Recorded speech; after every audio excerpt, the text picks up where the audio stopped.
patuloy na girian sa pagitan ng Pilipinas at China sa pinag-aagawang mga teritoryo sa West Philippine Sea ay naglabas ng saloobin ang isang grupo ng mga mangingisda sa lalawigan ng Zambales. Kamusta na ba sila? At ano na nga ba ang sitwasyon sa karagatan ngayon kung ikukumpara noong Duterte administration?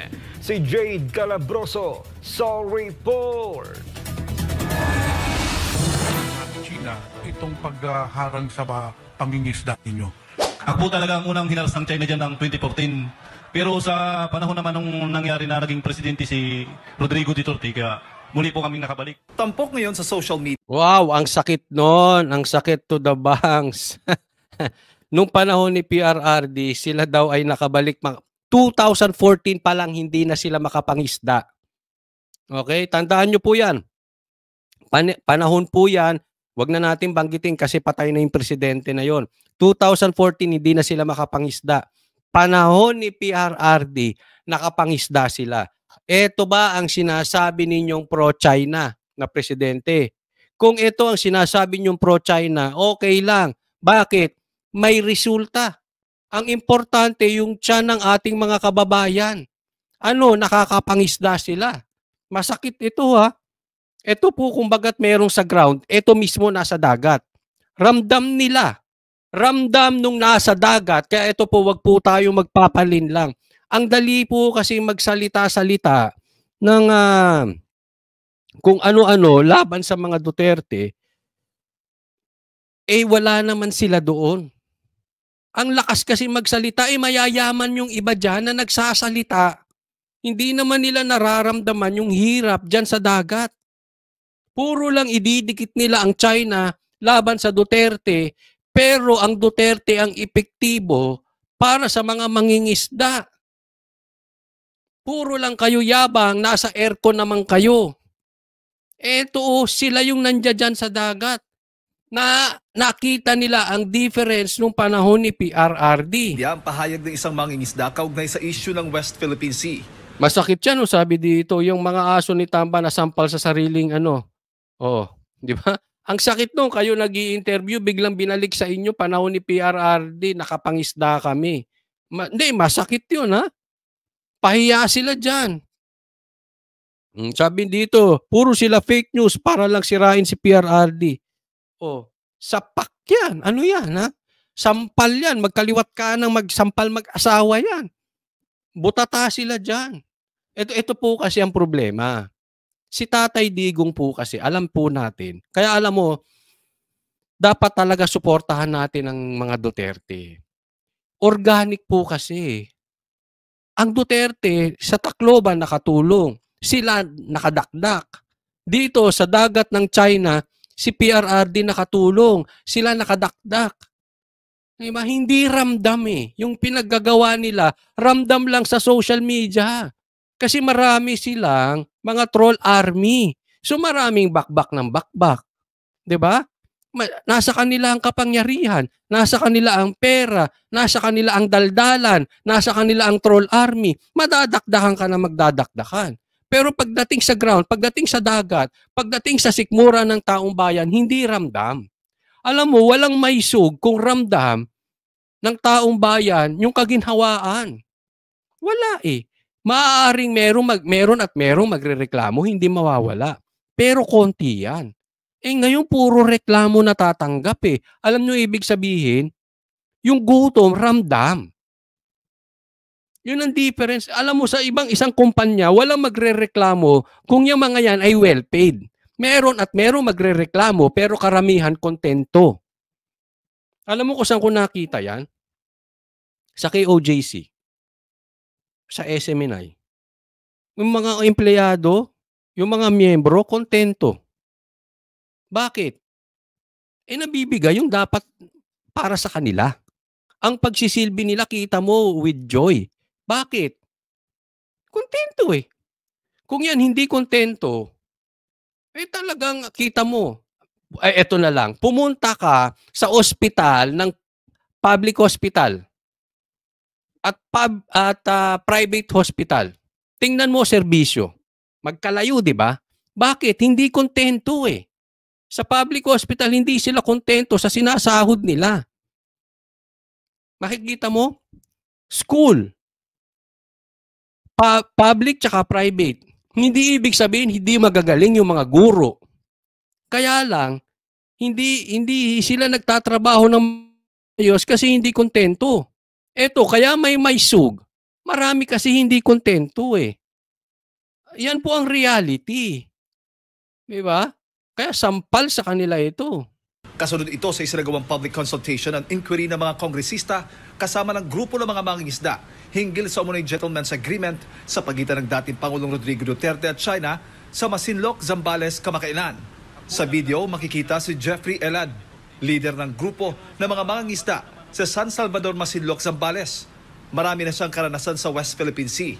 Anya, nung panahon ni dating Pangulong Duterte ay malaya silang nakakapangisda sa Baho de Masinloc o mas kilala sa tawag na Scarborough Shoal. Dahil sa kakayahan po na lagi po ako nangingisda dyan, ako po talaga ang unang hinaras ng China dyan ng 2014. Pero sa panahon naman nung nangyari na naging presidente si Rodrigo Duterte, kaya muli po kaming nakabalik. Bukas Pero wala ng trabaho yun. Yayariin na yung mangingisda na yun. Paano nila ka-questionin yung mangingisda na yun? Sila ba nangingisda dyan araw-araw? Buwan-buwan, linggo-linggo nangingisda? Yun may experience talaga sa dagat. Diba? Kayo, nagkakaroon kayo ng presscon sa opisina ninyong aircon. Wala kayong alam dyan sa dagat. Puro lang kayo paninira na binobomba yung ano natin. Hindi yun ang issue. Ang issue, kontento ba yung mga mangingisda sa inyo? Kung masama ang yung sinasabi nilang secret agreement, kung ano man tawag nila diyan, bakit kontento etong mga mangingisda? Di ba aling masama? Kung masama para sa inyo, busog yung mangingisda ngayon. Nagbubuti-butihan kayo. Hindi naman sila makapangisda. Anong silbi nyo? Real talk po, anong silbi nyo dyan? Diba? Tapos galit, babanatan nyo Duterte. Isus kayo. Ngayon ang administrasyon ni Pangulong Bongbong Marcos Jr. Sinabi niyang nakaranas na naman sila ng panghaharas mula sa China. Pero sa ngayon lang po ulit na nang haras ulit sila. Ang sakit mo, Brad. Ang sakit mo, Brad. Ngayon lang po ulit sila nakaranas ng panghaharas ng China. Ngayon lang po. Huwag na tayo magpakalayo-layo. Huwag na sa mangingisda. Kailan ba tayo nagkaroon ng banta, naggera sa China?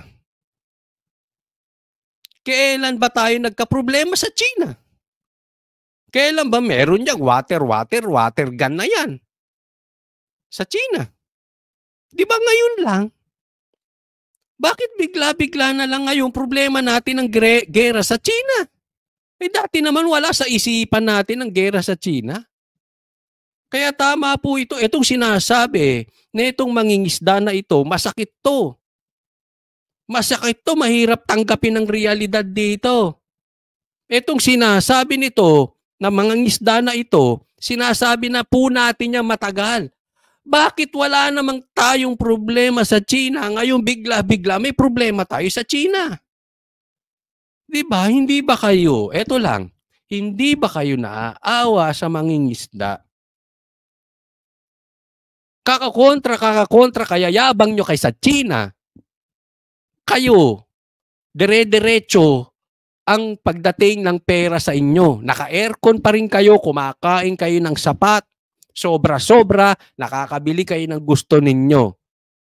Yung mga mangingisda natin, na sila kung tawagin ay nasa battleground, ika nga, sila yung gutom. Hindi po ba kayo nakukonsensya? Hindi po ba kayo nahihiya, naaawa sa kanila? Dahil sa away politika para mabanata ng Duterte, ang biktima, mangingisda. Buti pa nga yung sa Maysug. Dahil sa away politika ang tinatamaan yung mga gobernur o yung mga mayor na pinayagan ng Maysug. kahit papaano, hindi man ito maganda, at least bukas, yung mga mayor na yan, governor na yan, kakain pa rin. Hindi ko sinasabing tama, pero kahit suspindihin nyo yung mga governor at mayor na yan na nanindigan sa maisug, kahit papaano, buhay yan kinabukasan. Ito mga mangingisda, wala nang kakainin. Hindi ba kayo nahihiya dyan? Ang tindi nyo. ng mga Pilipinong nangingisda. Dagdag pa nito, malimit lang din anya ang presensya ng Philippine Coast Guard na nagpapatrolya sa Scarborough Shoal, kaya wala silang ibang mahihinga ng tulong sa panahong hinahabol ang mga ito ng mga bangka ng China. Malimit lang naman po sila nakakarating dyan, sir, kung talagang may hinahatid po silang ayuda. Pero kung sa mga araw naman po na yung sinasabing patrolya, wala naman po kami nakikitang mga Philippine Coast Guard dyan. Naging emosyonal naman ang mangingisdang si Noli de los Santos dahil sa matinding kahirapan na kanilang naranasan ngayon sa pangingisda, bukod pa sa mataas na presyo ng mga bilihin. Tinadaan ko na po sa inyo dahil ngayon na po kayo bumaba. Ramdam naman ninyo siguro ang kahirapan namin. Dahil pagdating sa mga buyer, maraming huli, kunti ang binta dahil sa utang. Maraming kita, mahal naman yung babayarin. Bigas, kurinti, tubig. May patutsada naman ito sa mga politiko. Sinong tutulong sa amin? Kapag eleksyon, kilala mo kami. Pagdating sa problema, di nyo kami kilala. Boom! Sa pool. Bato-bato sa langit ang tamaan, huwag magagalit. Sino yung mga ganyang politiko kayo na sumagot? Ha? Pag eleksyon kilala. Asar na asar ako sa mga traidor eh. Yung gagamitin ka para sa eleksyon. Pagkatapos ng eleksyon, pasensya na po. Ang tingin sa'yo, parang basura. Pag eleksyon, nakala mo, alam mo yan, parang maamong tupa, makapanligaw. After the election, wala na. Kita mo? Kaya wag na natin patagalin yung China na yan. Sino ba may secret agreement, gentleman's agreement, new model. Wala na akong pakialam sa tawag ninyo. Okay? Kung ano man tawagin nyo dyan. Ang tanong dito, epektibo ba o hindi? Hindi na kung ano-ano yan. Kasi pinaiikot-ikot nyo mga Pilipino eh. Kung ano-anong tawag inaano ninyo. Banatan kayo ng banatan. Both parties ha, Marcos Duterte, mangingisda nating gutom, mga letse kayo. Real talk po. Palibasa, hindi nyo nasubukan yung magutom.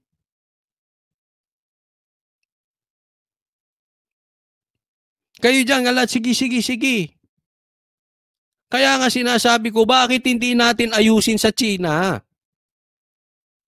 Epektibo naman yung ginawa ni PRRD eh.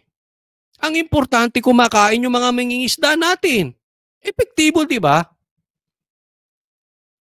Ba't di nyo nalang gayahin? Ano bang importante sa inyo?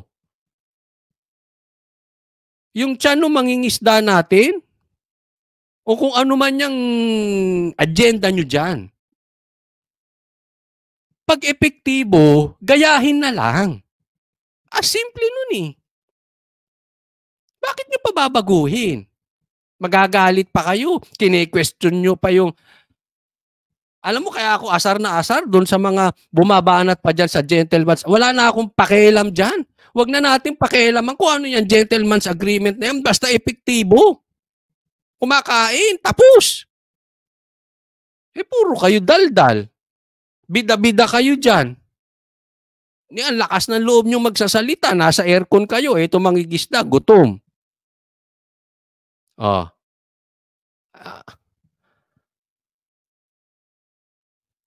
So ayaw nyo pa ng gentleman's agreement. Kaya nga sabi ko, wala na akong pakialam kung ano pang tawag dyan eh. Ang tawag ko dyan, epektibo.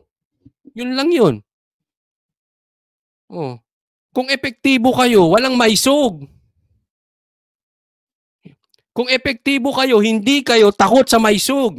Dahil alam nyo, lalangawin ng maisog. Kung epektibo kayo, ginagawa ninyo, trabaho ninyo, magmumukhang tanga ang maisog. Bakit? Takot kayo sa maisog. Dahil alam nyo sa sarili ninyo, hindi kayo epektibo. Gawin ninyo, trabaho ninyo. Hindi yung nakatingin kayo sa Duterte. Pag puro kayo tingin sa Duterte, mai-insecure kayo. Just do your job, pakainin ng mga Pilipino, gawan nyo ng paraan ng China, kahit ano pang itawag nyo dyan, bahala na kayo.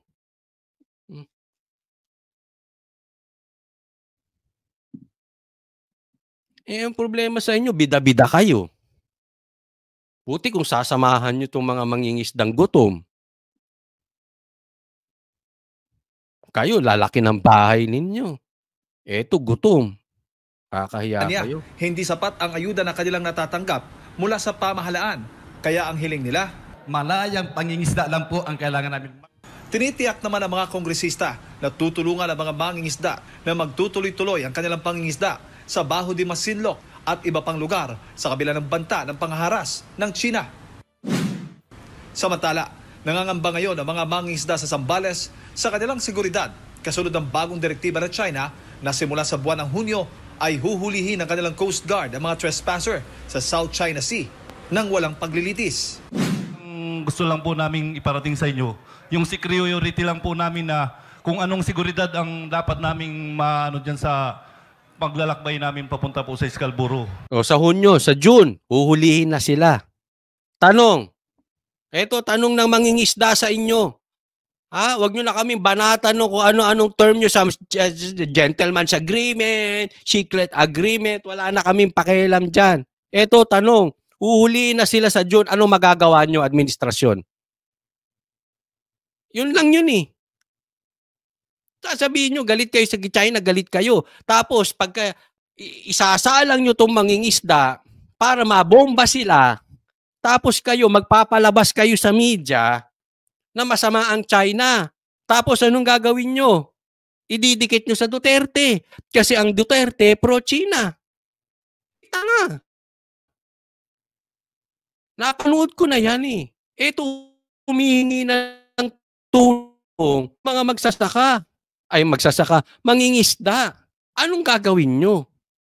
Pag hinayaan nyo lang sila dyan, magpunta at i-water cannon, para nyo silang binalay, sige, bala ko na kayo. Mangingisda, wala kaming pakialam sa inyo. Ibabala namin kayo dyan para masiraan namin ang Duterte. Ganun ba? Real talk po. Anong gagawin nyo? Hayaan nyo silang bala? O makikipag-usap kayo? O magkakaroon kayo ng agreement sa China na hayaan sila mangisda? Real talk lang. Anong dapat? Makikipagmatigasan kayo sa China?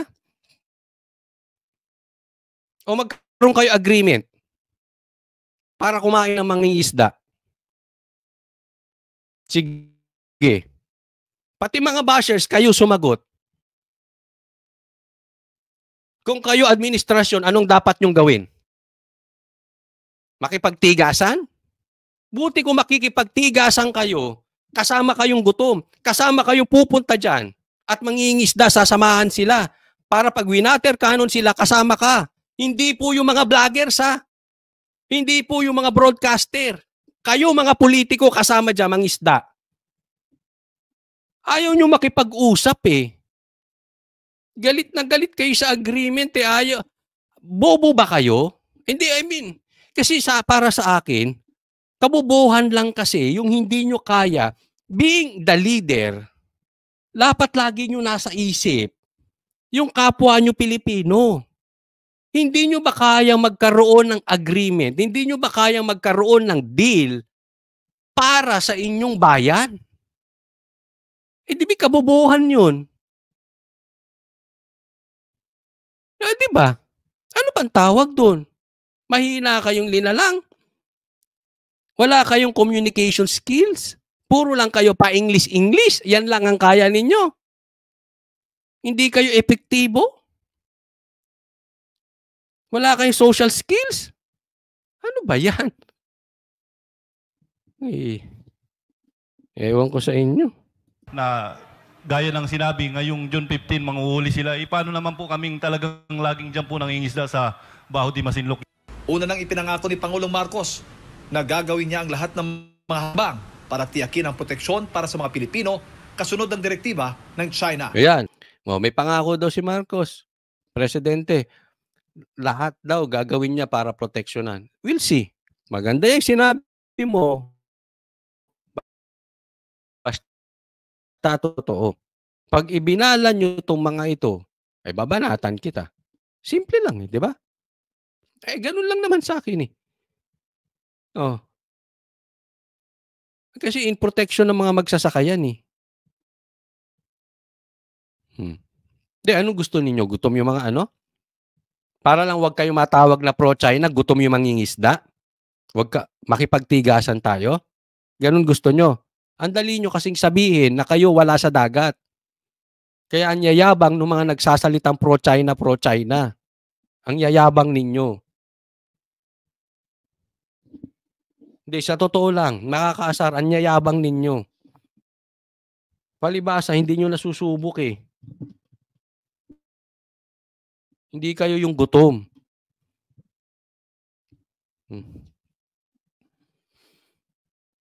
Tingnan natin. Kasi alam nyo, ewan ko kung paano nyo i-explain to. Ang dollar natin ngayon, 58 na. Kanina, chinek ko 58. Ewan ko ngayon kung tumaas pa o bumaba. Ha? Ganyan na po kahirap ang ano. Pag tumataas ang dolyar, humihina ang peso. So alam mo na. Alam nyo na. Oh, kayo ba natutuwa doon? Diba? Siguro yung mga OFW, yung kababayan natin, no, natutuwa. Pero karamihan po, hindi. Hindi po maganda sa ekonomiya na mataas ang dolyar. Bagsak ang peso noon. Hello? Anong ipinagmamalaki nyo dyan? Hindi ko alam kung ano talaga sasabihin ni Marcos sa sona niya. We'll see. Tingnan natin. Sana yung mga sasabihin ni Marcos sa sona niya sa nangyayari. Tapos hindi nangyayari. Walang sabihin kalalabasan din. Tignan natin.